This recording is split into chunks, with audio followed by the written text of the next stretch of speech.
We're also joined by a real hero, Anjali Kulthe, a nurse who saved the lives of 20 pregnant women. Anjali ji, thank you, आप हमारे साथ बात कर रहे हैं। 26 नवंबर 2008 को आप एल्ब्लेस हॉस्पिटल में थे, एक एंटीनेटल वार्ड में आप उस वक्त थे, काम कर रहे थे। 20 प्रेग्नेंट लेडीज़ आपके साथ, आपके अंडर थे, आपके केयर में थे, और अजमल कसाब उस हॉस्पिटल को स्टॉर्म किया था। गन फायर शुरू हुआ था, सिक्योरिटी गार्ड्स को मारा गया था। उस वक्त आपने किया क्या? मैं उस रात नाइट ड्यूटी में थी और मेरे वार्ड में एंटीनेटल केयर यूनिट वार्ड में 20 प्रेग्नेंट वुमन थी। और जैसे कि हमें हॉस्पिटल में फ़ोन पे पता चला कि सीएसटी स्टेशन पर फायरिंग हो रही है, तो आपको इमरजेंसी तैयारी करनी है। तो जैसे हम काम में लगे हुए थे, तो 9:30 पौने 10 के दरमियान हमें जब कामा हॉस्पिटल के पीछे के रास्ते से आवाज़ें सुनाई दी फायरिंग की।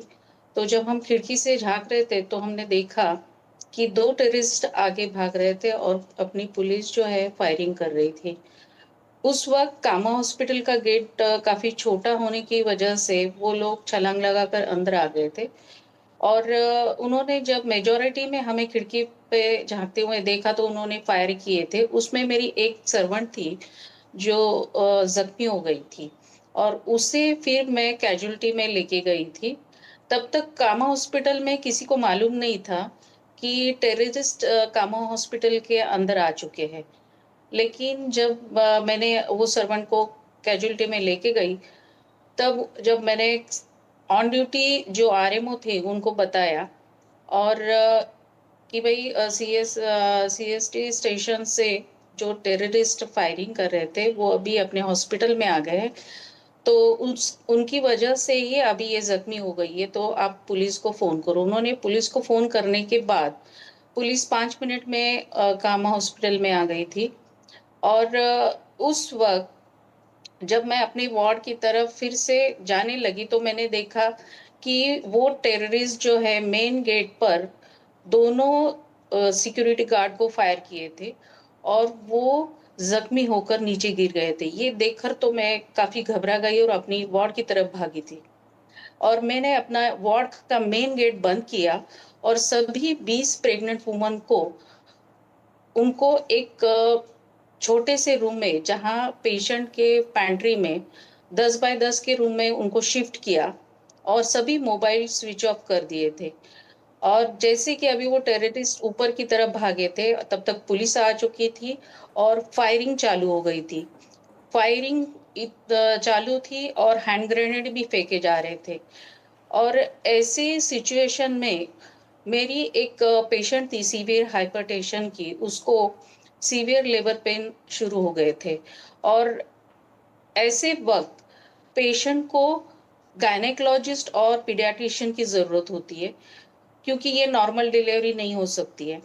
जब मैंने डॉक्टर को फ़ोन किया और बताया कि पेशेंट को लेबर पेन शुरू हो रहे हैं, तो आप पेशेंट को देखने के लिए आ सकते हैं क्या? तो उन्होंने बोला ऐसे सिचुएशन में मैं नहीं आ सकती।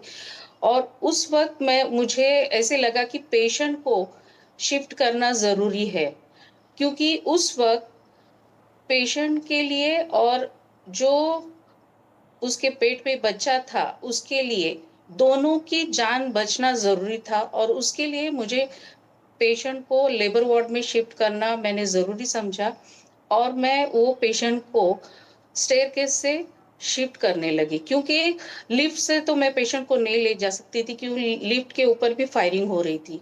ऐसे सिचुएशन में पेशेंट को मैं दीवार को सटक के पेशेंट को मैं आगे, और पेशेंट का हाथ पकड़कर मैं वो पेशेंट को लेबर वार्ड तक शिफ्ट किया, और फिर से अपने वार्ड में आ गई थी। जी।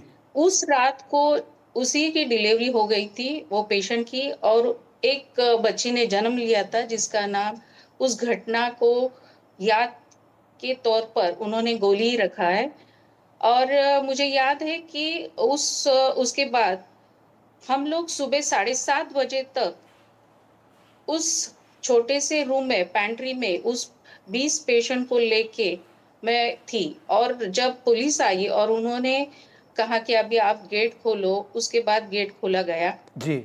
और तो उसके पूरा बाद रात आपको वहाँ ठहरना पड़ा, रुकना पड़ा, और तब तक जब तक पुलिस नहीं आए तब तक आपका कोई बराबर। आइडिया नहीं था कि बाहर क्या हो रहा था। तो अंजलि जी, इतने साल हो चुके हैं, पर उस रात के बारे में आप शायद हमेशा सोचते रहेंगे। आप उस रात 26/11 इसको आप हैंडल कैसे करते हैं? आपको साइकोलॉजिकल ट्रॉमा हुआ होगा।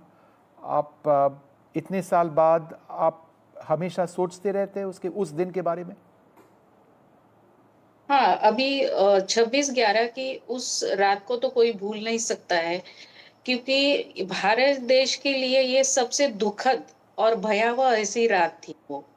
और जिस तरह कामा हॉस्पिटल में उसने गोलीबारी की थी, जिस तरह लोगों को मारा था, और वो जो सिचुएशन हम हॉस्पिटल के सभी स्टाफ्स, डॉक्टर्स, नर्सेस सभी ने मीन्स वो रात को अभी तक भूले नहीं है। वो रात जिस तरह से उन्होंने हैंड ग्रेनेड फेंके थे और जिस तरह से गोली बारूद की थी, तो वो भयावह रात जो है वो अभी तक किसी के याद से गया नहीं है अभी तक।